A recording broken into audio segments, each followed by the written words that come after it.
Hey guys, what's going on? Darren here, and welcome back to the F1 22 My Team Career Mode. And this time, it's the biggest race of the year, as we're at Monte Carlo for the Monaco Grand Prix. If you haven't checked out the last round, go back, go check it out. The Spanish Grand Prix was, well, a disaster. There's no other way to put it. It was a bad race for us.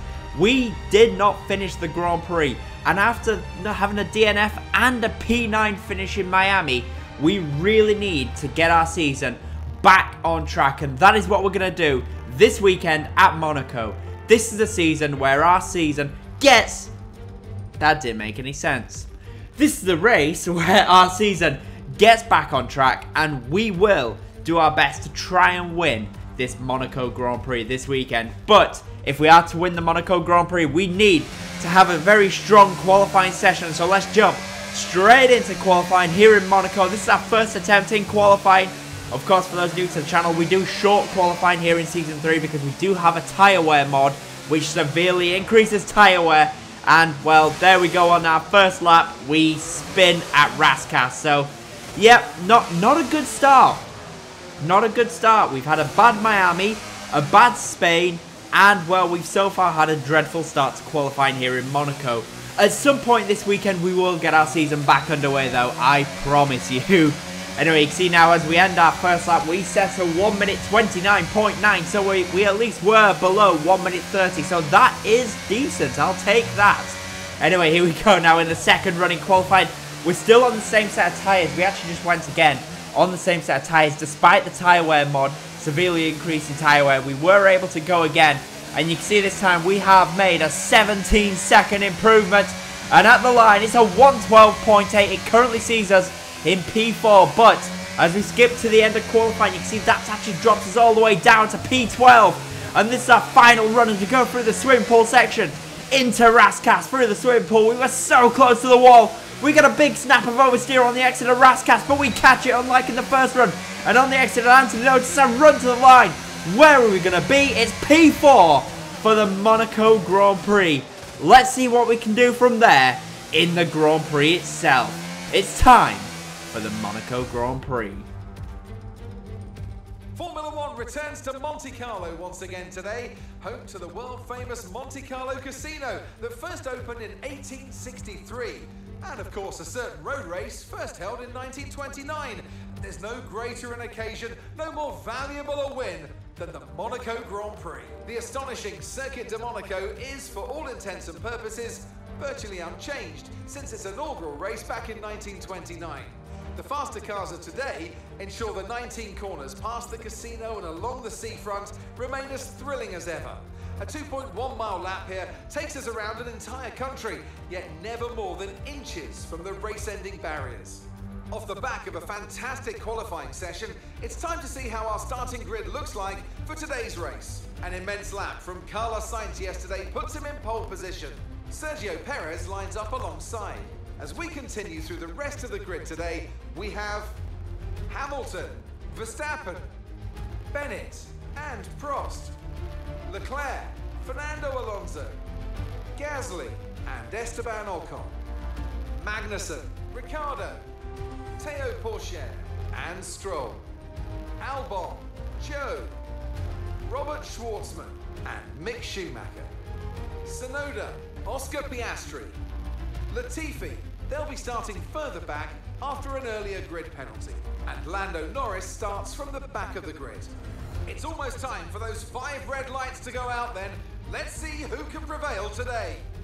A disastrous qualifying there for Lando Norris, the championship leader, down in last place today. And as you can see, today we are going to risk the one-stop strategy. Just go from the mediums to the hards. And let's see what other people are doing. And you can see there's actually a few people going for the one-stop today. We've got Sergio Perez, Max Verstappen, myself, Daniel Ricciardo in the McLaren, Lance Stroll in the Aston Martin, Joe Guan Yu in the Aston Martin, and Lando Norris from last place, also going for the one-stop strategy. So let's see what we can do then. On the medium tyres, it's 5 lights. And it's lights out and away we go, and we get off to a good start there. That's probably one of our best starts so far this season. Into turn 1 we go, we can turn straight down the inside. Straight down the inside past Max Verstappen and past Lewis Hamilton. I've got to be honest, that was a huge send into Sandevort. I actually wasn't going for that. But Hamilton and Verstappen just braked so early for Sandevort that I pretty much had no choice but to absolutely send it down the inside. We were very, very lucky there not to end our race right there, because we were so close to just steaming into the walls, but thankfully we did manage to avoid the wall on the exit of Sandevort, and of course all the way up the hill into Casino. And you can see here we are now in P3 for this Monaco Grand Prix, which is perfect for us, because as of right now, what that pretty much means is, as long as we can get ahead of Sainz, the worst we're going to finish today is P2, because Sainz is on a 2-stop strategy. Sainz on the 2-stop, we're on the 1-stop. Sergio Perez, it looks like he's also on a 1-stop strategy, so Sergio Perez could be very difficult to beat today, but we should get past Carlos Sainz with him having to do a second stop here in Monaco. And you can see now as we end lap 1, it looks like Max Verstappen unfortunately did suffer some damage from me diving down the inside. Well, to be honest, we were 3 abreast going into the apex there of Sandevort, so it's probably not a surprise that Verstappen has picked up some wing damage. And that could be very much game over for him here today, because he's pretty much lost the medium tyres now as well. So, yeah, unfortunately for Max Verstappen, yeah, it was probably my fault just diving down the inside. But yeah, Verstappen has broken his front wing, so he's had to change tyres, change strategy, and it's probably going to be a very long Monaco Grand Prix for Max Verstappen from there. But of course, a safety car at any opportunity could change the face of this Grand Prix.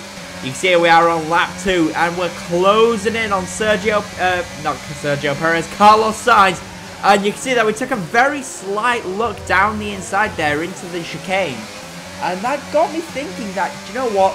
Sainz could be a little bit vulnerable going into that chicane. If we if we get a good exit from Portier and that run through the tunnel, if we could use the ERS to our advantage through there, then there could be a chance into the chicane that we find our way past Carlos Sainz. But of course, if we need to do that, we do need to get a good exit from Raskas and not do what we did there, which was absolutely bottle Raskas. Anyway, we skip it to lap number 7. And you can see we're closing up on Carlos Sainz. We're still there with him.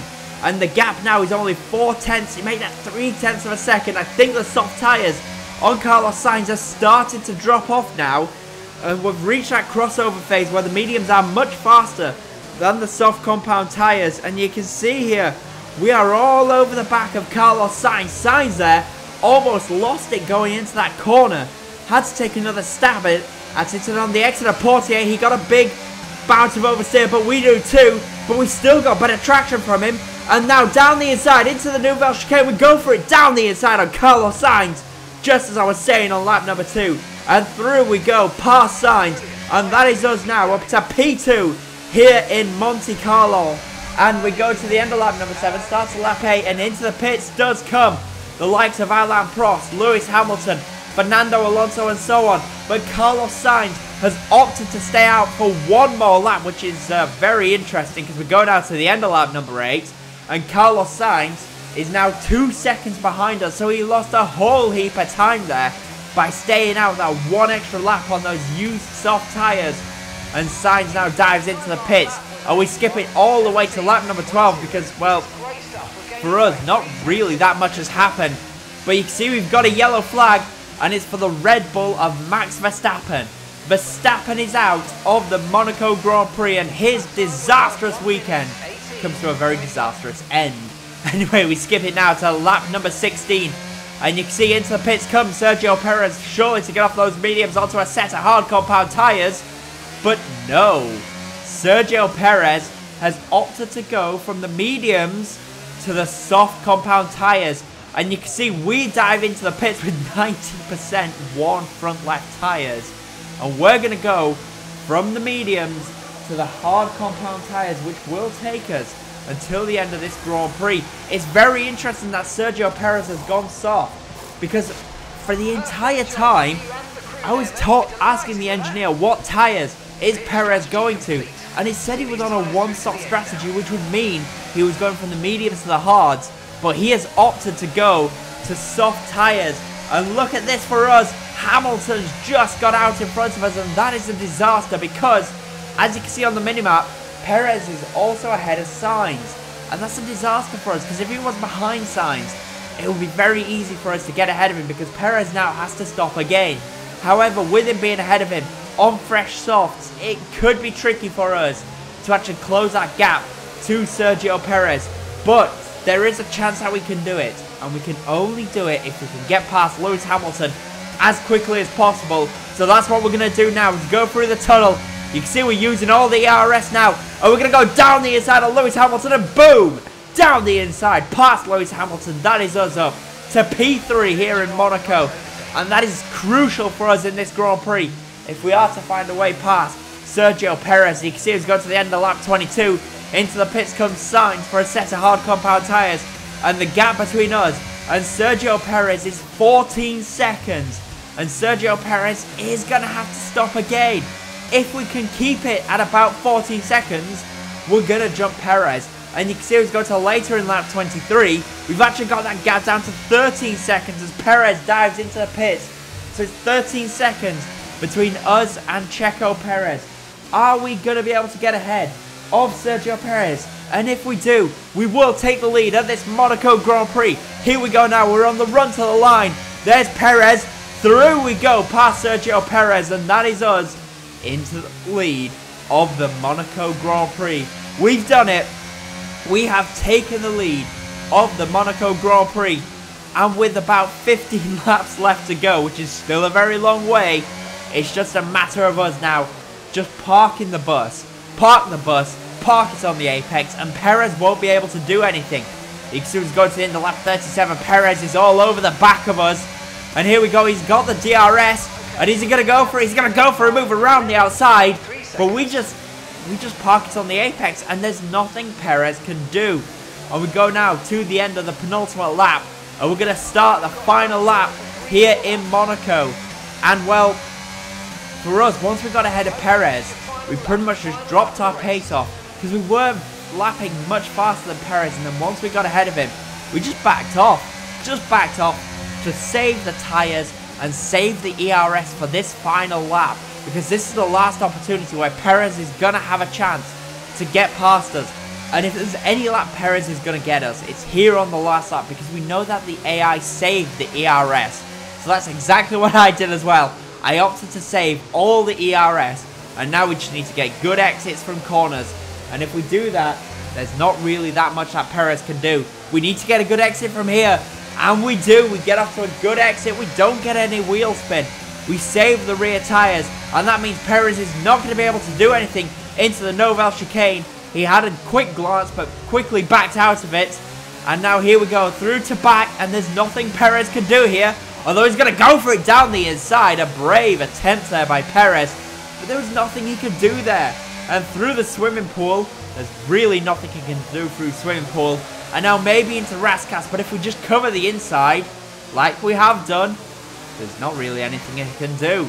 And we exit the final corner, get a good exit, and we are going to win the Monaco Grand Prix, and we get our season back underway.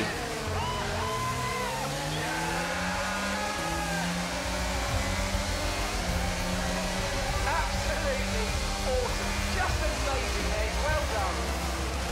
Here we are then, a real team effort to overcome their rivals for a memorable win today. What do you think it was today, Ant, that gave them the edge over the competition? I really feel the track layout combined with the track temperatures we saw today suited their car. These cars come alive when the tyres are there's an just at the right Aston Martin there just temperature. casually parking on its side. What was that? It's like anything, it always looks so easy when it all just clicks.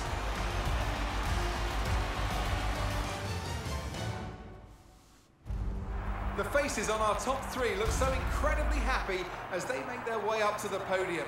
A much-deserved victory and a brilliant performance from them all. So after two very, very difficult rounds in Miami and Spain, we have very much got ourselves back in the mix here today with victory in Monte Carlo. We needed that so badly. And Lando Norris, it looks like, had a difficult race as well, which is perfect for us because Norris was running away with this championship. But now things are surely going to be a little bit more closed up as we run into the next race in Baku. So we win the Monaco Grand Prix from Sergio Perez in 2nd place. Carlos Sainz finishes 3rd. Hamilton 4th. Prost in 5th. Charles Leclerc finishes 6th. Alonso 7th. Ricciardo in 8th. Stroll a brilliant 9th for Aston Martin. And Pierre Gasly rounds out the top 10 here in Monte Carlo. And we had 2 DNFs from the Grand Prix, and that was Max Verstappen and Kevin Magnussen. Lando Norris finished in P16. So let's see what that does to the Drivers' Championship then. Norris still leads the Drivers' Championship, but we shoot all the way back up to P2 in the Drivers' Championship and just 12 points off of Lando Norris. And in the Constructors, Pulse Motorsport takes the lead of the Constructors' Championship. So I hope you enjoyed that video, and if you did, please, as always, comment, leave a like, and if you haven't already, of course, subscribe to the channel for more F1 content. Thank you all so much for watching, and I'll see you again soon. Thanks for watching, guys. Bye.